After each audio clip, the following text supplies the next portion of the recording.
ರಾಜ್ಯದ ಪಡಿತರ ಚೀಟಿದಾರರಿಗೆ ಸರ್ಕಾರ ಸಿಹಿ ಸುದ್ದಿಯನ್ನ ನೀಡಿದೆ. ಕೇಂದ್ರ ಮತ್ತು ರಾಜ್ಯ ಸರ್ಕಾರದ ಹೊಸ ಆದೇಶದಂತೆ ಈ ಆಗಸ್ಟ್ ತಿಂಗಳಿನಲ್ಲೇ ಆಗಸ್ಟ್ ಮತ್ತು ಸೆಪ್ಟೆಂಬರ್ 2 ತಿಂಗಳ ಪಡಿತರವನ್ನು ಒಟ್ಟಿಗೆ ವಿತರಿಸಲು ನಿರ್ಧರಿಸಲಾಗಿದೆ. ಹಾಗಾದ್ರೆ ಯಾವ ಕಾರ್ಡ್ದಾರರಿಗೆ ಎಷ್ಟು ಧಾನ್ಯ ಸಿಗುತ್ತೆ, ಬಯೋಮೆಟ್ರಿಕ್ ನ ನಿಯಮವೇನು, ಇಲ್ಲಿದೆ ಸಂಪೂರ್ಣ ಮಾಹಿತಿ. ಅಂತ್ಯೋದಯ ಕಾರ್ಡ್ದಾರರಿಗೆ 2 ತಿಂಗಳಿಗೆ ಒಟ್ಟು 28 ಕೆಜಿ ಅಕ್ಕಿ ಮತ್ತು 42 ಕೆಜಿ ರಾಗಿ ಸಂಪೂರ್ಣ ಉಚಿತವಾಗಿ ಸಿಗಲಿದೆ. ಇನ್ನು NFSA ಅಡಿಯ ಸಾಮಾನ್ಯ ಫಲಾನುಭವಿಗಳಿಗೆ ಪ್ರತಿ ಸದಸ್ಯನಿಗೆ 4 ಕೆಜಿ ಅಕ್ಕಿ ಮತ್ತು 6 ಕೆಜಿ ರಾಗಿ ದೊರೆಯಲಿದೆ.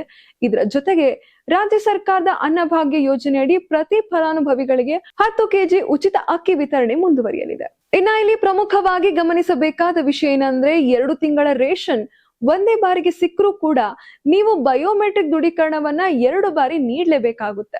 ಅಂದ್ರೆ ನ್ಯಾಯಬೆಲೆ ಅಂಗಡಿಯಲ್ಲಿ ಆಗಸ್ಟ್ ತಿಂಗಳ ಪಡಿತರಕ್ಕಾಗಿ ಒಮ್ಮೆ ಮತ್ತು ಸೆಪ್ಟೆಂಬರ್ ತಿಂಗಳಿಗಾಗಿ ಮತ್ತೊಮ್ಮೆ ಬೆರಳಚ್ಚವನ್ನ ನೀಡಿ ಪೂರ್ಣ ಆಹಾರ ಧಾನ್ಯ ನಿಮ್ಮ ಕೈ ಸೇರಲಿದೆ. ಒಂದು ರಾಷ್ಟ್ರ ಒಂದು ಪಡಿತರ ಚೀಟಿ ಯೋಜನೆಯಡಿ ದೇಶದ ಯಾವುದೇ ಮೂಲೆಯಲ್ಲೂ ನಿಮ್ಮ ರೇಷನ್ ಪಡೆಯಬಹುದು. ಆದ್ರೆ ನೆನಪಿಡಿ, ಸಿಕ್ಕ ಉಚಿತ ಪಡಿತರವನ್ನ ಕಾಳಸಂತೆಯಲ್ಲಿ ಮಾರಾಟ ಮಾಡಿದ್ರೆ ಅಥವಾ ದುರುಪಯೋಗ ಪಡಿಸಿಕೊಂಡ್ರೆ ಮುಕ್ತ ಮಾರುಕಟ್ಟೆ ದರದಲ್ಲಿ ದಂಡ ವಿಧಿಸುವುದಷ್ಟೇ ಅಲ್ಲದೆ 6 ತಿಂಗಳುಗಳ ಕಾಲ ಅಮಾನತುಗೊಳಿಸಲಾಗುವುದು. ಇನ್ನ ಪಡಿತರ ಪಡೆಯುವ ಯಾವುದೇ ತೊಂದರೆಯಾದರೆ, ಧಾನ್ಯ ಕಡಿಮೆ ನೀಡಿದ್ರೆ ಅಥವಾ ಬಯೋಮೆಟ್ರಿಕ್ ಸಮಸ್ಯೆ ಇದ್ರೆ ತಕ್ಷಣವೇ 1967 ಉಚಿತ ಸಹಾಯವಾಣಿಗೆ ಕರೆ ಮಾಡಿ ದೂರು ನೀಡಬಹುದಾಗಿದೆ. ಹೀಗಾಗಿ ಎಲ್ಲ ರೇಷನ್ ಕಾರ್ಡ್ದಾರರು ತಕ್ಷಣವೇ ಹತ್ತಿರದ ನ್ಯಾಯಬೆಲೆ ಅಂಗಡಿಗೆ ತೆರಳಿ 2 ತಿಂಗಳ ಪಡಿತರವನ್ನ ಪಡೆದುಕೊಳ್ಳಿ.